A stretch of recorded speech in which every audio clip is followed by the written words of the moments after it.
Assalamualaikum warahmatullahi wabarakatuh. Alhamdulillah. Berarti sebelum ada Indonesia, ada apa? Nusantara. Nusantara ini merdeka kan? Ya kan? Awas, ingat cara berpikirnya. Merdeka sebelum datang ini. Ya kan? Merdeka sebelum datang ini. Artinya apa? Nah, jadi sebelum datang Portugis, keadaan kita itu merdeka, nenek moyang kita tinggal di Nusantara. Pertanyaan pertama, baik, pelan-pelan. Nusantara itu terbentuk dari komunitas apa? Jangan salah, 90% lebih itu Muslim. Cek ya, awas, hati-hati, pelan-pelan. Kan kita mau bicara tentang peran umat Islam. 90% lebih, kita ambil 90% itu Muslim. Buktinya gampang, silahkan cek. Ya, dari Sabang sampai Merauke, dari Aceh sampai ke pulau paling ujung, ya, bahkan ke Maluku. Kenapa disebut Maluku? Dari kata muluk. Muluk itu dari kata Malik. Malik itu kerajaan-kerajaan, kesultanan-kesultanan, diambil dari bahasa Arab. Ada Bacan, Ternate, Tidore, Ambon dan sebagainya. Artinya Islam semua. Islam, ya. 90% lebih Islam. Selebihnya sedikit Hindu, ada Hindu. Pelan-pelan. Sedikit Buddha, sedikit saja, ya. Baik. Kemudian animisme selebihnya. Animisme. 90% lebih Muslim. Ada apa lagi kira-kira? Nggak ada. Nggak ada, tapi bagus pertanyaannya. Kapan Kristen datang? Silahkan Anda cek. Di semua buku-buku sejarah tidak pernah disebutkan kapan Kristen datang. Tapi Anda akan temukan, kita objektif ya dengan pandangan ilmiah ya, kita tidak membahas agama tertentu dan sebagainya, kita sedang bahas sejarah. Anda akan lihat sejarah Islam datang ke Nusantara. Sejarah Hindu ada di Nusantara, sejarah Buddha ada di Nusantara, tapi tidak pernah ada buku sampai hari ini membahas kapan Kristen datang ke Nusantara. Sampai muncul saat ini. Ya. Nanti ada pertanyaan besar, nanti kita akan temukan di akhir. Nah, sekarang kalau pertanyaannya, kapan Kristen ada? Ya? Kemudian, pelan-pelan, apakah hanya 3 atau 4 ini saja kepercayaan yang muncul? Benar. Jadi, saat hidup dalam keadaan 90% Muslim, ada Hindunya, ada Buddhanya, ada animismenya, ternyata merdeka Nusantara, nggak ada masalah. Artinya apa? Artinya, mohon maaf, ketika umat Islam mendominasi dalam skup kerajaan, pemerintahan dan sebagainya, keamanan, kedamaian itu luar biasa, nggak ada masalah, nggak ada ribut-ribut, ya. Dengan Hindu kompak, dengan Buddha kompak, nggak ada masalah, silahkan cek. Jangankan yang di Nusantara, yang di Goa saja, ya, di Goa Kekaisaran Sultan Mahmud, yaitu yang kompak dengan arah ke India, ada Buddhanya, itu perdagangan biasa, nggak ada masalah. Ya, saling terbuka saja, saling menghormati antar kepercayaan dan bisa nyaman ya dalam kehidupan bermasyarakat. Yang jadi persoalan ketika datang Portugis tahun 1511. Pertanyaan pertama, jangan berhenti sampai Portugis. Ini siapa Portugis ini? Dari mana mereka bisa datang? Siapa yang menyuruh mereka datang ke sini? Dapat dari mana informasinya? Nah, kita telusuri dulu sampai kita ketemu nanti aspek-aspek yang menjadikan banyak hal yang nanti berpengaruh dalam kehidupan berbangsa dan bertanah air kita sampai hari ini. Portugis datang tahun 1511 itu bukan tiba-tiba datang Bapak Ibu sekalian. Itu ada asal muasalnya. Ya. Dimulai dari tahun 1494 terjadi satu perjanjian yang disebut dengan perjanjian Tordesillas. Ya, Tordesillas. Apa perjanjian Tordesillas itu? Perjanjian Tordesillas ini perjanjian yang diprakarsai oleh seorang paus besar bernama, paus besar bernama Alexander ke-6. Ya. Setelah jatuhnya Granada, dalam kekuasaan Muslim di Andalusia dengan bersatunya Raja Ferdinand dan Ratu Isabella.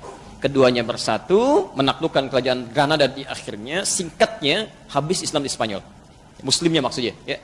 Habis Muslim di Spanyol. Jadi kalau ada waktu lagi lebih jauh, saya akan cerita bagaimana konversi agama berlaku pada saat itu, bagaimana orang-orang Islam telinganya dipotong, diinkuisisi, sampai darah itu naik sampai ke tinggi permukaan tertentu. Ya. Kita lihat teruskan saya dulu ke sini. Setelah selesai, ya, kemudian Paus Alexander ini mengumpulkan kekuatan-kekuatan pada saat itu, ya, tentara salib. Kemudian diberikan dekrit, dibuat perjanjian. Dikumpulkanlah 2 kerajaan besar yang punya jasa pada saat itu menaklukkan Granada. Ya. Satu kerajaan Portugal, kenal dengan Portugis. Ya, Ronaldo belum lahir saat itu. Kemudian Spanyol, Barcelona belum ada. Ya. macam-macam lihat. Tapi nanti ada kaitan loh ya, ada kaitannya. Ini Portugis dengan Spanyol. Keduanya dari Katolik. Ya. Di perjanjian Tordesillas ini, ya, kemudian difatwakan oleh Alexander yang ke-6 supaya keduanya ini melakukan ekspansi ke wilayah muka bumi dengan membawa misi 3G. Awas, ini nyata ya. Maka dibagi bumi itu ke dalam dua bagian. Jadi oleh Paus Alexander ke-6, bumi dibagi kepada dua bagian. Ada bagian barat, diminta kepada Spanyol untuk melakukan ekspansi ke sini. Ya. Kemudian bagian timur dimintakan kepada Portugis untuk bisa mengekspansi. Misi mereka langsung diberikan oleh Paus Alexander ke-6 disebut sebagai misi suci dengan misi 3G. Awas, di 3G dulu sudah ada. Ya. Awas, hati-hati ya.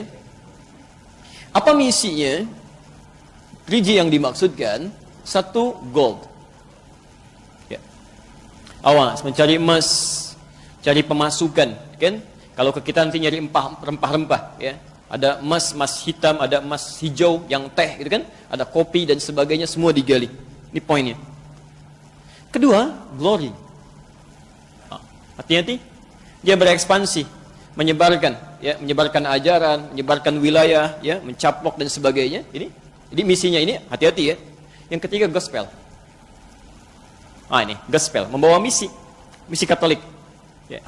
Ini pelan-pelan, misi Katolik ini dibawa, menyebar ke seluruh dunia dengan kesepakatan perjanjian Tordesillas oleh dua kerajaan ini.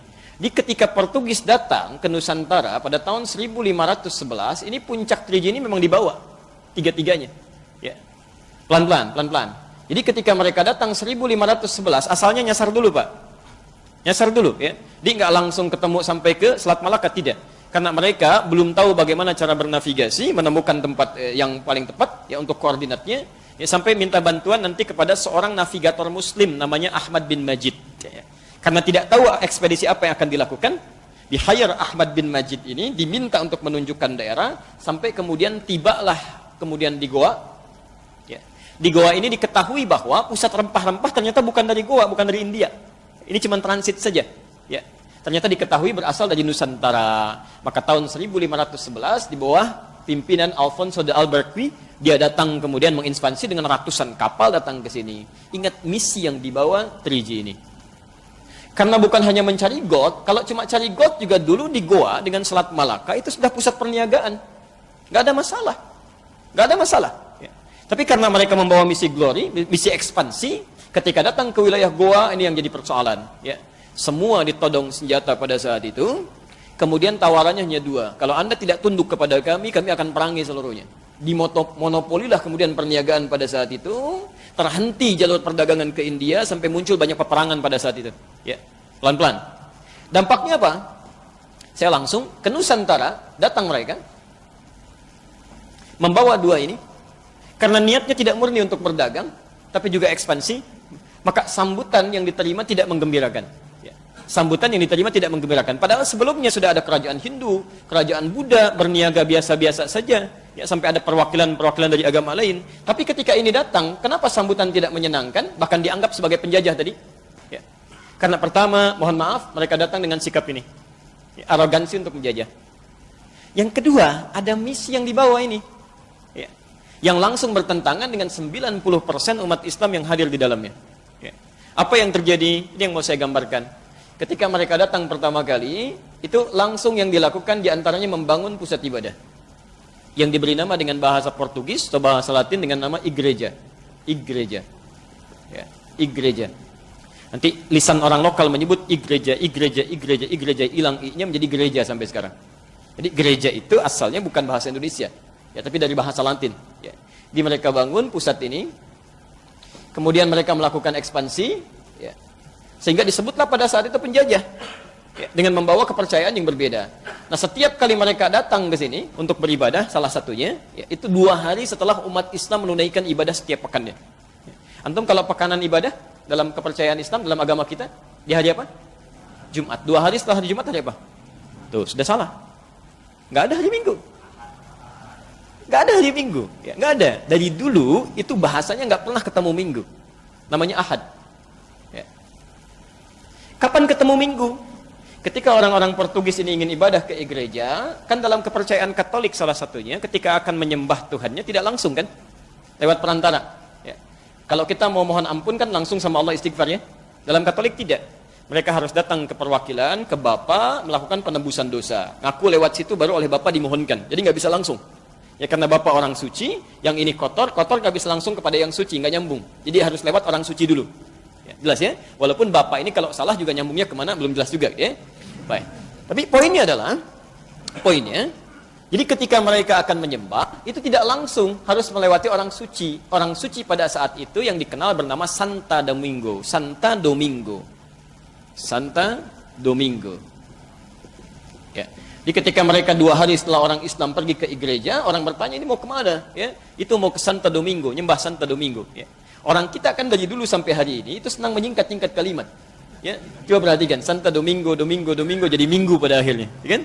Domingo, Domingo, Domingo, Minggu. Dari sinilah muncul istilah hari Minggu. Sampai hari ini mereka mingguan itu ibadah. Ya. Awal mula datang mereka membawa satu agenda besar untuk melakukan pembelengguan atau penjajahan yang disebut sebagai penjajahan pertama. Tapi kenapa di buku sejarah itu selalu terhenti sampai terhenti sampai poin nomor 2 saja. Mencari rempah-rempah, melakukan penjajahan. Dan ini tidak pernah dibahas. Ya, karena itulah sampai hari ini di sekolah-sekolah tidak akan pernah diajarkan dari mana munculnya agama Kristen di Indonesia. Tidak akan pernah ada. Ya, karena memang muncul lewat penjajahan yang sebelumnya tidak ada sama sekali. Dan ini yang membuat kekacauan pada saat itu. Ya, dengan misi-misi yang datang. Ya, pelan-pelan kita tidak ingin menunjuk agama tertentu, tapi kita hanya membahas secara ilmiah. Jelas sampai sini? Oke, pelan-pelan. Ini datang sampai kemudian ketika mereka menguasai beberapa tempat, ada paksaan-paksaan. Karena misinya gospel, di gospel itu kan, mengembalikan domba-domba yang tersesat. Ya, hati-hati itu. Jadi antum ini domba-domba nih, kalau masih tersesat gitu ya, harus dikembalikan ya, balikan ke kandangnya, walaupun kejauhan. Jadi kalau dalam Anda lihat, saya punya koleksi Bible, saya punya koleksi juga, saya dari Barnabas saya punya di rumah ya, ada Barnabas dari Bible beberapa versi sampai ke kitabnya orang Yahudi. Anda akan lihat di kitab mereka aja diterangkan ya, agama Kristen itu yang sekarang disebut Kristen atau Nasrani itu hanya boleh disebarkan di sekitaran Palestina aja. Nggak boleh keluar dari situ. Jadi kalau nyampe ke Indonesia itu kejauhan. Harusnya di situ aja, nggak boleh keluar. Ya karena yang harus diambil itu hanya diluruskan, kembalikan ke tempat-tempat di mana Nabi Isa alaihissalam itu dilahirkan, sekitaran itu aja. Ya, Bethlehem dan sekitarnya. Ya. Yang jadi persoalan sekarang, ketika datang karena punya misi tadi, maka mulai ngajak-ngajak. Tidak cuma sekedar ngajak. Ya, ada yang dipaksa, ada yang kemudian jadikan budak, ada yang diajak ke gereja. Dalam bahasa Arab, gereja disebut dengan kanisa. Dan orang tua kita dulu sebelum ada Indonesia, itu terbiasa dengan bahasa Arab. Ya, terbiasa. Karena sistem yang digunakan, mereka belajar dari Mekah, guru-guru pada datang dan sebagainya. Dan bahasa Arab sudah familiar pada saat itu, termasuk dengan bahasa Melayunya. Maka, ulama-ulama kita pada saat itu, termasuk nanti sampai zamannya Kiai Haji Muhammad Hashim Asy'ari, memberikan fatwa tentang fenomena yang muncul pada saat itu. Yang paling gampang ya, paling gampang. Saya tunjukkan bukti yang paling ilmiah. Kiai Haji Muhammad Hashim Asy'ari itu menulis 19 kitab. Beliau yang mendirikan Nahdlatul Ulama tanggal 31 Januari 1926. Menulis 19 kitab. Di kitab keduanya namanya Risalah Ahlus Sunnah wal Jamaah. Antum buka halaman ke-14, posisi paling kanan, paragraf pertama, baris 1 sampai dengan baris yang kelima. Ya. Oh, hati-hati ya, namanya Risalah Ahlus Sunnah wal Jamaah dan ditulis dalam bahasa Arab. Ahlus Sunnah wal Jamaah. Sebelumnya di halaman 99 beliau memberikan prolog. Halaman 9 posisi paling kiri sebelah atas diberikan bab faslun, kata beliau, fasal awwalu dhuhuril bid'ah fi ardi Jawa, tentang awal kemunculan bid'ah di tanah Jawa. Bid'ah yang disebutkan di sini bukan masalah fikih, tapi akidah. Kepercayaan menyimpang, wantisyaruha dan penyebarannya di pelosok Jawa, wal mubtadi'in dan tokoh-tokohnya. Di halaman ke-14 ya posisi paling kanan paling atas disebutkan, mohon maaf ya, wa minhum, dan di antara mereka ada orang-orang yang ikut-ikutan ke kanisa, ilal kanais, ke gereja. Ada fatwa keluar, ya, sudah ikut-ikutan. Bahkan kata beliau ya mungkinlah mengenakan pakaian bizayyihim, dengan pakaian-pakaian khas mereka, ya. Ada yang pakai topi, ada macam-macam dan sebagainya. Ada yang di bawah. Itu langsung diberikan fatwa. Kata beliau dengan sangat tegas sekali kalimatnya. Sangat tegas ya, itu tidak diperkenankan kata beliau, haram dan menyerupai orang kafir. Keluar fatwanya. Ya. Nah ini maksud saya ingin sampaikan bahwa ulama-ulama yang merespon nanti ketika melawan penjajahan ini, motifnya bukan hanya sekedar ingin mengambil makna nasionalisme, bukan. Ya. Orientasi para ulama dulu, selain ingin mendapatkan kemerdekaan, tapi poin utamanya untuk ibadah. Ya, karena Allah. Ingat, Masih ingat perbedaan dulu yang saya sampaikan? Beda orang Islam dengan non-Muslim, semua aktivitasnya mesti menjadi ibadah. Makannya ibadah, minumnya ibadah. Termasuk para ulama dulu motivasinya menyerang orang-orang ini, mempertahankan izzah, itu bukan cuma sekedar membela sampai menghadirkan Indonesia, bukan. Tapi motivasinya bagaimana beribadah kepada Allah Subhanahu wa taala. Karena itu akidah dia jaga, kan, perjuangan fisik dia kemudian lakukan, dan seterusnya. Sampai kemudian datanglah persaingan. Mulanya datang Perancis, sampai kemudian Spanyol yang paling kuat. Hati-hati, materinya sangat penting ya. Sangat penting. Saking pentingnya nggak bisa dihapus tuh, agak susah. Ya. Baik. 1521, Miguel Hans ya datang membawa pasukan Spanyol. Pasukan Spanyol tadi masih ingat ditugaskan kemana? Oleh Alexander. Ke barat. Cuman di barat gak ada apa-apa, kosong. Ya, Amerika belum ditemukan, gak ada macam-macam, kosong. Jadi dia merasa gak ada sesuatu yang didapatkan. Akhirnya melihat perkembangan Alfonso yang ada di timur, kok bagus nih, prospeknya bagus, maka diikuti. Maka dia masuk lewat Kepulauan Sulu yang sekarang bagian Filipina bagian selatan itu. Ya, pada tahun 1521. Filipina juga dulu Muslim. Ya, antum harus tahu artinya Mindanao itu apa. Ya, ada Mindanao, Islamabad, orang cuma tahu kalimat-kalimat apa, Istanbul, itu kan kota Islam. Ya, kota Islam Madani, kan? Jadi kerajaan-kerajaan Islam itu sudah berkembang di sekitaran-sekitaran itu. Ya. Spanyol masuk, kan? Kemudian melakukan penjajahan di situ. Nah ini Portugis merasa ada ancaman, khawatir ada persaingan di situ, maka kemudian dia membuat benteng-benteng di sekitaran tepian pantai, termasuk juga benteng daerah Sunda Kelapa. Maka dibangunlah kemudian benteng besar di situ, kan? Di kisaran tahun 1521 ketika dia datang, Alfonso datang. Ya, pelan-pelan. Miguel Hans maksud saya datang ke sini 1521, mereka bangun kemudian benteng besar di Sunda Kelapa. Sekarang Sunda Kelapa daerah mana? Jakarta. Tahu dari mana Jakarta? Dulu Jakarta nggak ada. Jakarta nggak ada. Disebutnya Sunda Kelapa. Ya, dalam proses itu kemudian apa yang terjadi? Karena sudah mulai datang ke daerah sini, ya, pelan-pelan, membawa misi-misi yang tadi juga, orang dipaksa bikin benteng, akidah sudah dihancurkan, merampas macam-macam, maka kalau Anda baca sejarah, daerah Sunda Kelapa ini, bukankah perpanjangan dari mulai ke Banten, sampai ke Cirebon, sampai Pajajaran kan? Baik, penguasa saat itu siapa? Hati-hati. Kekuasaan pada saat itu bukan cuma Siliwangi, cucunya yang pegang. Ya. Prabu Siliwangi kan nama aslinya Pamanah Rasa, kan? Pamanah Rasa itu menikah dengan siapa? Antum apa yang dibaca ini? Jadi Prabu Siliwangi itu namanya Pamanah Rasa. Dia penguasa kerajaan Pajajaran sampai luar biasa, luas kekuasaannya ya, dari ujung wilayah Banten sampai ke Ciamis sana, sampai nyebrang lagi hampir ke Jawa ke sana. Ya, itu Masya Allah, beliau seorang Hindu asalnya. Tapi ketika kemudian melihat-lihat ya keadaan-keadaan wilayahnya sampai ke daerah Karawang, ditemukan seorang perempuan cantik luar biasa, bersih, tertutup auratnya, beda dengan perempuan Hindu yang lainnya. Ya, siapa dia? Dikenal dengan Nyai Subang Larang. Sedang membacakan ayat-ayat yang tidak pernah didengar sebelumnya. Ya, ternyata sedang baca Quran. Nyai Subang Larang itu murid seorang syekh besar yang baru pulang dari Mekah. Mekah disebut dengan Ummul Qura, dikenal dengan Syekh Qura. Syekh Qura itu nama aslinya Syekh Hasanuddin. Belajar dari situ, ketika melihat jatuh cinta ingin menikah. Disyaratkan kalau ingin menikah dengan saya, Anda harus masuk Islam. Masya Allah, ibu deh ya. Ibu seorang perempuan, ditaksir seorang raja, gitu kan? Yang apa saja bisa dilakukan, tapi dia dengan imannya bisa mengatakan, kalau ingin nikah dengan saya, masuk Islam. Terbayang nggak? Ya? Ada raja, punya kekuasaan, datang ke rakyatnya, kata rakyatnya, mau nikah dengan saya, masuk Islam. Bagaimana iman itu bisa dipegang dengan kuat? Ya.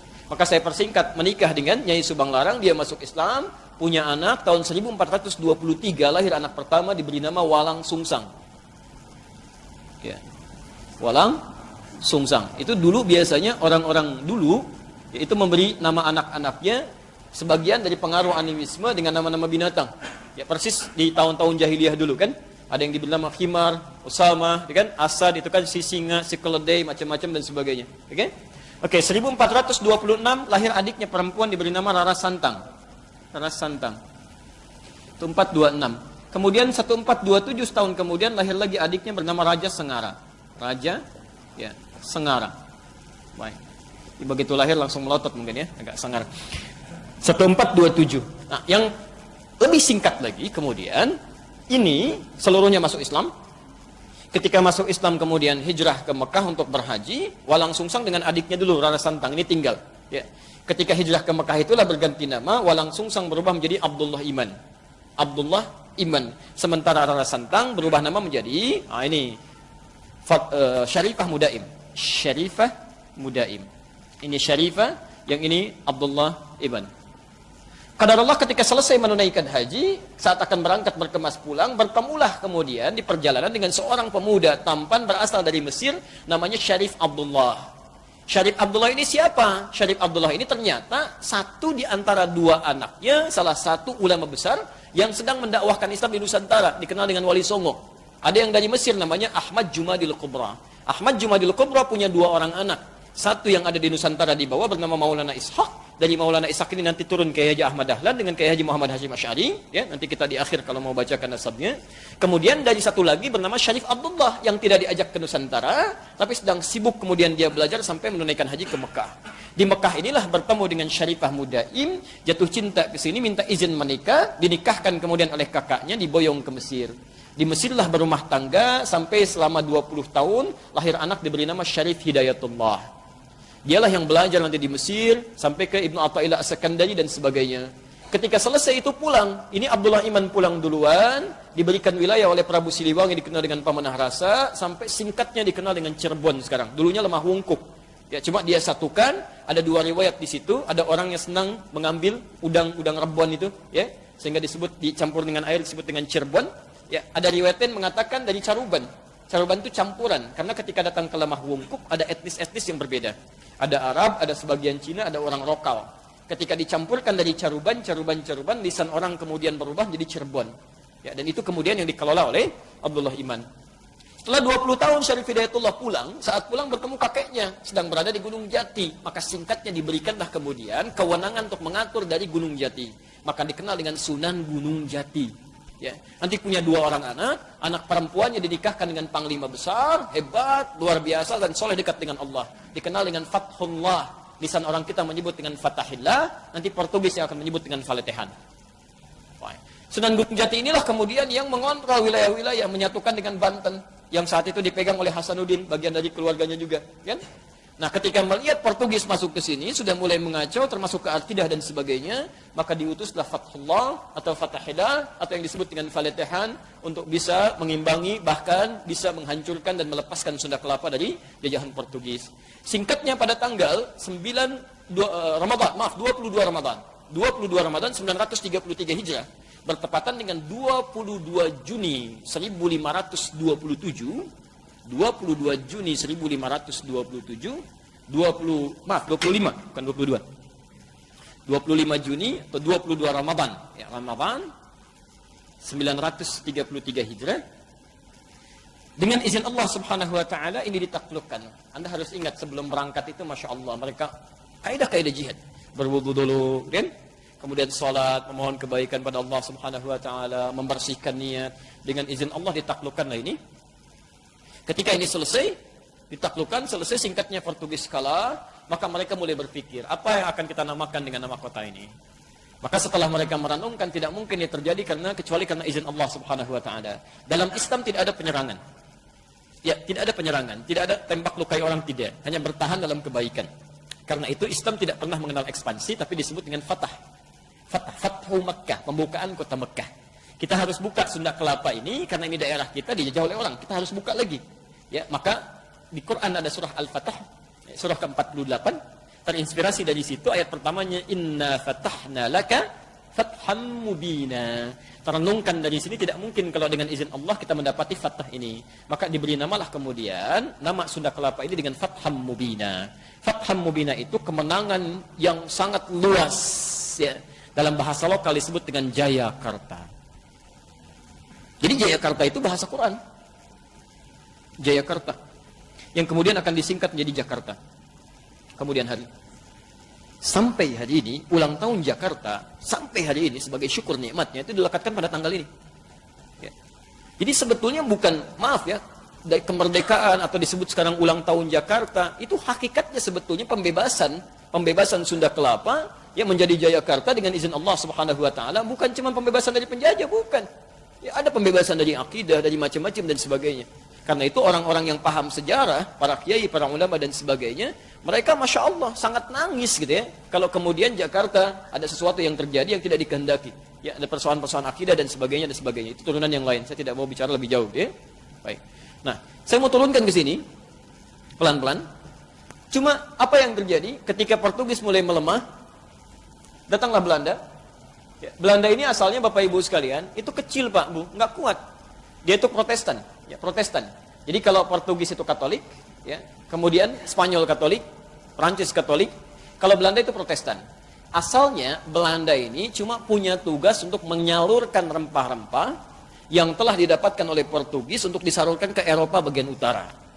Hanya nanti dalam satu perjanjian di kisaran tahun 1600, ya, 1638 ada satu perjanjian, ya.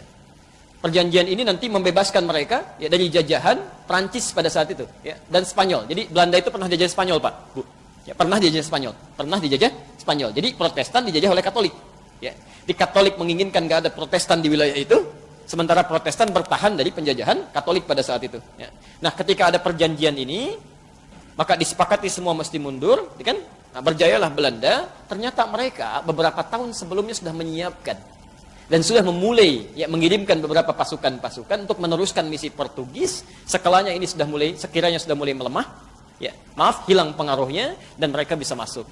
Maka secara singkat tahun 1619 sebelum terjadinya ini itu sudah dikirimkan beberapa pasukan-pasukan masuk ke wilayah sini yang mereka ganti namanya menjadi Batavia dan kemudian mendirikan VOC ya, untuk syarikat dagangnya.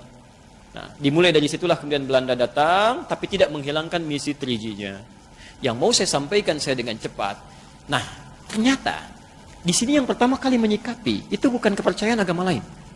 Orang Islam, Pak. Bu. Muslim. Maka mereka mulai merenung semua stakeholder yang di luar, yang di dalam dan sebagainya, yang di Mekah, yang di Eropa. Ya, kita harus bebaskan ini. Nggak mungkin semua sampai terbelenggu mau sampai kapan. Dan tidak mungkin kita bisa melawan mereka dengan persenjataan yang sangat canggih, kekuatan yang sangat lengkap dan sebagainya, kecuali dengan yang lebih canggih lagi. Dengan yang lebih hebat lagi. Tidak ada selain Allah Subhanahu wa taala.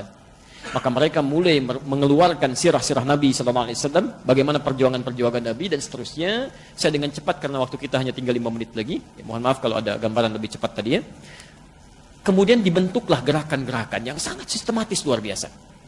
Maka kita mulai. Pertama, daerah sekitaran Jakarta, Tanah Abang, tetangga antum tuh, ya. Maka para sayyid pada saat itu, ya, tokoh-tokoh Arab dikenal dengan sayyid. Ada yang bernama Sayyid Al-Fakhir Abdurrahman bin Al-Mashhur. Ada yang bernama Syahid Muhammad bin Abdullah bin Shihab. Ada yang bernama Syahid bin Ahmad bin Shihab. Mendirikan satu perkumpulan untuk meningkatkan kualitas pendidikan pribumi pada saat itu. Khususnya yang Islam. Khususnya yang Islam. Karena paham ini penjajahan nih. Ini orang mau membelenggu kita. Ya. Maka diberi nama dengan Jami'atul Khair. Jami'atul Khair. Didirikan 13 Jumadal Ula. 13 Jumadal Ula. Ya, bulan yang kelima.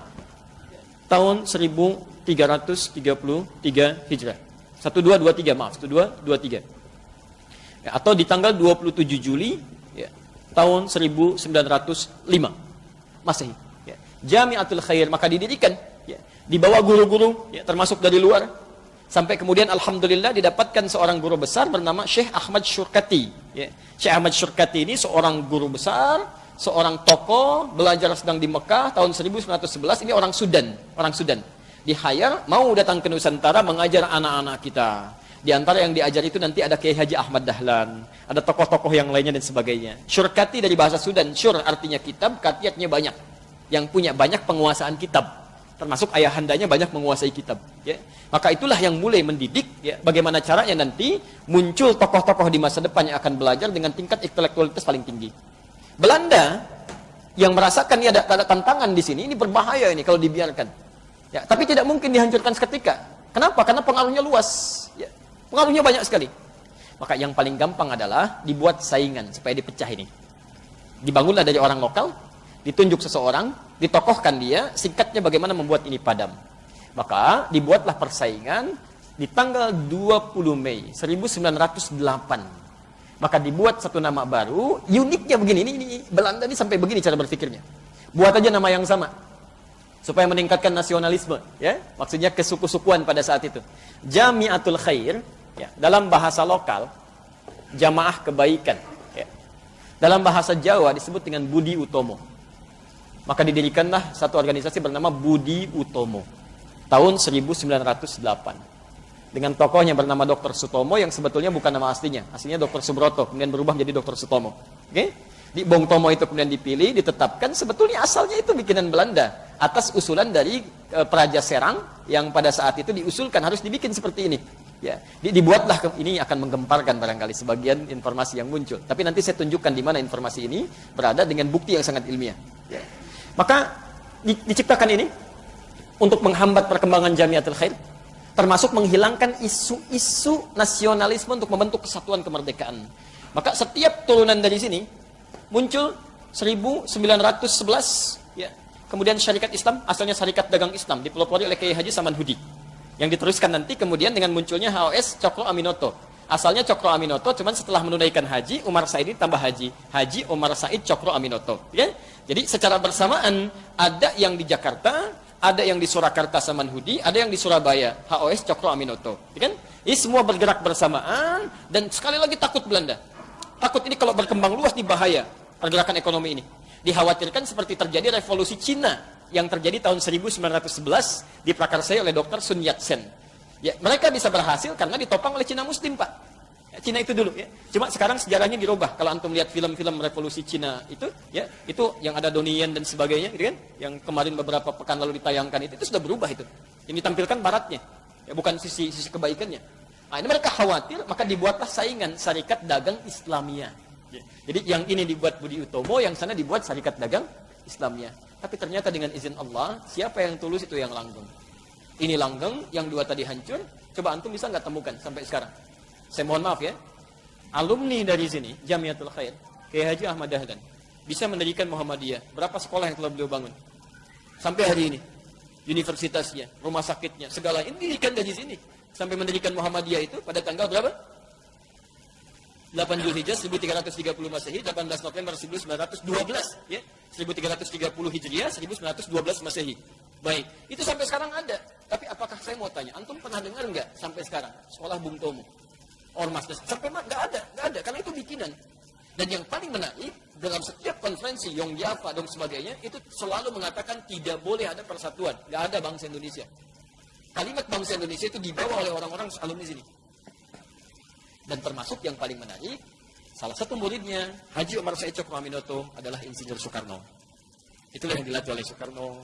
Dilatih oleh Cokro Aminoto, bagaimana cara berorasi, bagaimana cara memetakan dan sebagainya, sampai dengan singkatnya, diraihlah kemerdekaan itu. Tidak banyak orang tahu bahwa Jalan Pegangsaan Timur nomor 56 itu, ketika akan melakukan satu hal yang sangat dicatat dalam sejarah yang disebut dengan proklamasi itu, rumah itu diwakafkan oleh orang Islam, orang Arab, keturunan Yaman, yang kemudian oleh Bung Karno diberikan penghargaan, langsung nulis surat langsung ditandatangani oleh beliau sendiri.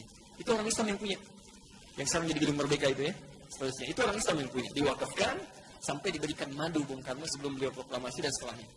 Ya. Jadi kalau Anda bertanya kemudian bagaimana sikap seorang Muslim dalam menyikapi kemerdekaan ini, kita kembalikan. Ya. Bahwa merdeka itu kan tidak diraih, mohon maaf ya, bukan dengan perjuangan semata. Kalau berjuang banyak yang berjuang, tapi ketika mereka berjuang tidak dapat apa-apa. Mereka berjuang dengan kalimat tauhid. Saya mau tunjukkan cepat. Antum pernah lihat nggak? Pernah dengar? Ketika Insinyur Soekarno, Bung Hatta dan sebagainya ditahan oleh Belanda di sana Yogyakarta, kemudian dibuang sampai ke Bangka. Siapa yang berjuang? Yang gerilya siapa? Jenderal Besar Sudirman. Siapa itu Jenderal Besar Sudirman?